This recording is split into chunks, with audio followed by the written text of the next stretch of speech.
Tentative de suicide à 20 ans. Envie de me suicider il y a 3 ans. Envie de mourir. Plus rien.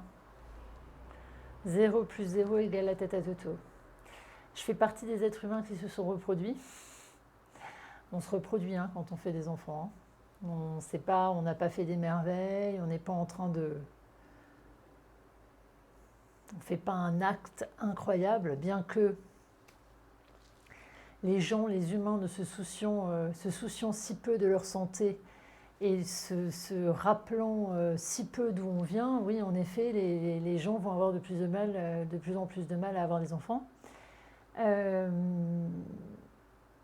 J'avais cherché parmi tout ce qu'on m'avait proposé, la société, et puis parmi le modèle que j'avais eu, c'est-à-dire ma famille.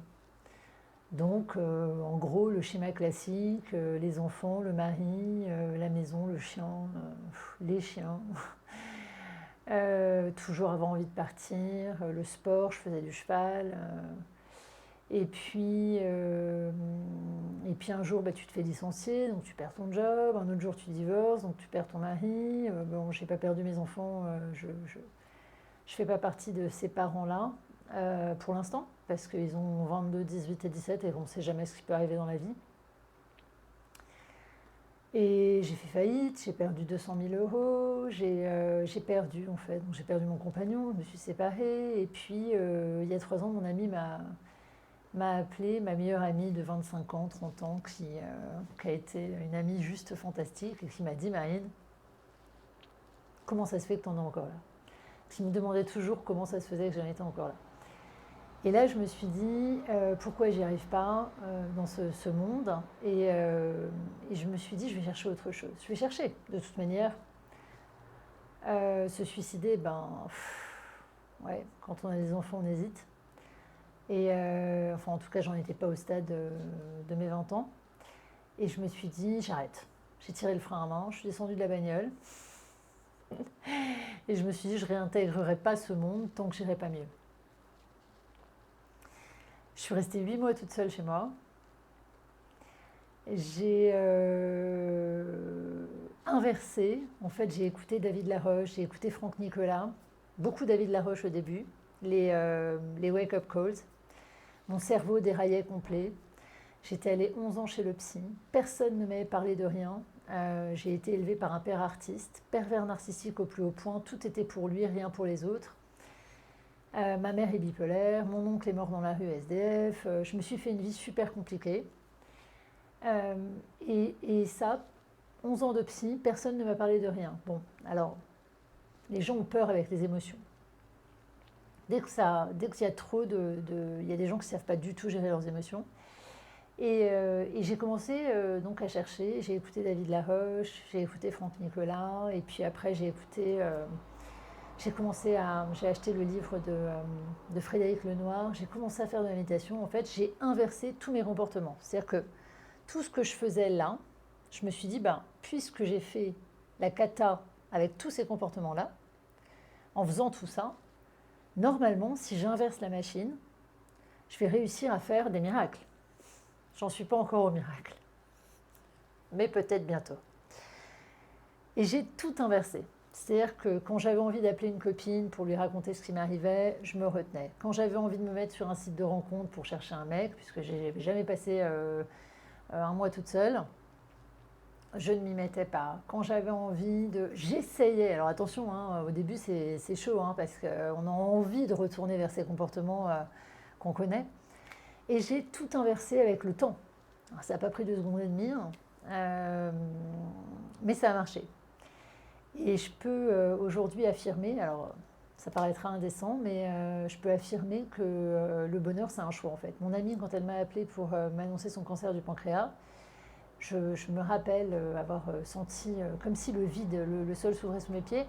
Et je me suis dit, un matin, je me suis levée et c'était une catastrophe parce que quelqu'un qui souffre fait souffrir les gens autour de lui. Donc moi, je faisais souffrir mes enfants.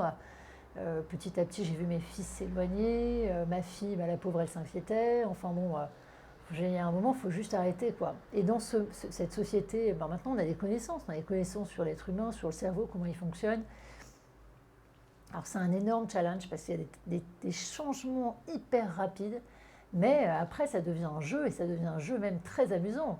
Et aujourd'hui j'y suis et je suis super heureuse, je suis vraiment heureuse. Sauf que ça correspond absolument plus du tout au modèle qu'on nous a vendu. Et c'est comme ça qu'en inversant tous mes comportements, j'ai réussi, en tout cas aujourd'hui, j'ai réussi à rendre ma vie plus paisible, plus calme. Je suis bien, je ne cherche plus quelqu'un toutes les 2 secondes et demie.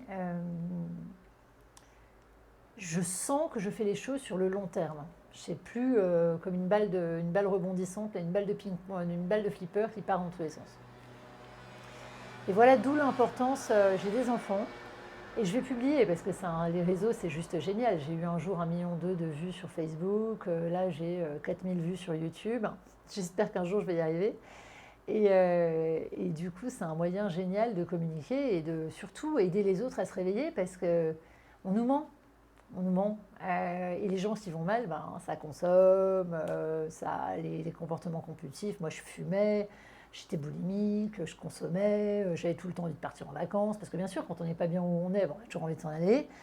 Quand on n'est pas bien dans sa peau, on a envie d'acheter. Quand on n'est pas bien dans sa peau, on a envie de bouffer. Quand on est anxieux, on a envie de fumer. Quand la vie est trop pénible, on picole. Et du coup, on consomme, on est dans un monde d'argent. Alors c'est sûr que quelqu'un qui va bien, même au niveau de la sécu, c'est quand même bénéfique, peut-être, mais en tout cas, ça ne fait pas moins marcher l'économie. Et puis, voilà, moi, ce que je veux maintenant, c'est être libre, et c'est des gens qui cherchent leur liberté, et du coup, c'est sûr que ça ne peut pas être tout le monde, quoi. Mais au cas où il y a quelqu'un qui cherche sa liberté aussi, c'est possible. Alors, j'en suis pas encore à avoir obtenu la liberté financière, mais je pense que je suis sur le bon chemin. Je pense que je vais y arriver. De toute manière, je ne lâcherai pas tant que j'y arriverai pas. Mais c'est pour dire que, voilà, en tout cas, les mêmes actions les mêmes comportements engendreront toujours les mêmes résultats. C'est Einstein qui avait dit ça, qui avait dit c'est de la folie d'attendre des résultats différents en faisant tous les jours la même chose. Et ce qui est difficile, c'est que les choses qu'on fait tous les jours, ce sont devenus des comportements inconscients. C'est-à-dire qu'ils échappent à votre conscience. Ma petite sœur m'a dit, mais je ne fais rien. Si tu fais, mais tu ne t'en rends pas compte. Et c'est pour ça que c'est important la méditation. Alors tout le monde dit, ne vous arrêtez pas aux mots, ne vous arrêtez pas, essayez les choses. Il faut agir en fait, il faut essayer et ressentir. C'est pas quelqu'un qui va vous dire, même cette vidéo, c'est le fait de faire. Et c'est là que c'est dur, parce que tu vas contraindre ton corps à faire quelque chose de nouveau, quelque chose qu'il ne veut pas faire. Parce qu'il a répété. On a une empreinte chimique, une empreinte, tout est enregistré. Et si tu n'es pas défini par une vision de toi-même dans le futur, tu es automatiquement défini par ton passé. Parce que le cerveau est un enregistrement du passé. Il faut apprendre à utiliser son imagination, apprendre à utiliser la visualisation, les affirmations. Ça vient des États-Unis, hein. Ils sont capables du pire comme du meilleur, mais en tout cas là, les outils marchent. Le cerveau ne fait pas la différence entre ce qui est vrai et faux. Je identifiée à ma famille. Et je m'étais identifiée à la folie, parce que moi, cette famille, c'est une famille de fous. Ça peut être très drôle, ça peut être très chiant. Mais du coup, j'arrivais pas à faire ma vie. Je n'arrivais pas à faire ma vie. J'avais l'impression, je me suis dit, c'est pas possible. Et mon fils aîné, il y a 2 ans de ça, m'a dit, on est une famille maudite. Si j'y arrive, si je réussis par moi-même, hein, sans l'aide de... en fait, ça sera juste la preuve que tout vient de toi. Et c'est pas ta famille, en fait. C'est pas ton père. Alors par contre, il y a tous ces comportements inconscients. L'histoire, ça nous a programmés. L'enfance, ça a des conséquences incroyables sur la vie adulte. Et ça, il va falloir le réécrire. Prendre le coloriage, en fait, il y a un coloriage. On est né, on est une figure, un petit vous, qui a été colorié par les parents. C'est l'empreinte qu'ils ont laissée. Et un jour, il faut prendre le coloriage et le recolorier à sa façon. Et se dire, c'est moi qui décide en fait. C'est moi qui décide des couleurs, c'est moi qui décide de ce que je fais, c'est moi qui décide de tout. Et là, ça commence à devenir intéressant. C'est du boulot, il faut surtout y consacrer du temps. Le plus dur, c'est de trouver du temps pour le faire. C'est ça le plus difficile. Moi, j'ai mis ça en priorité dans ma vie. Numéro une, hein. C'était pas second, troisième. Ben, j'avais pas de mari. Mes enfants étaient grands, ils sont repartis vivre chez leur père. Ma fille, elle est toute seule à l'âge de 14 ans, elle était complètement autonome. Et j'ai eu le temps pour faire ça. J'ai pris le temps. Et je ne regrette absolument pas d'avoir fait ce choix-là. Tchuss.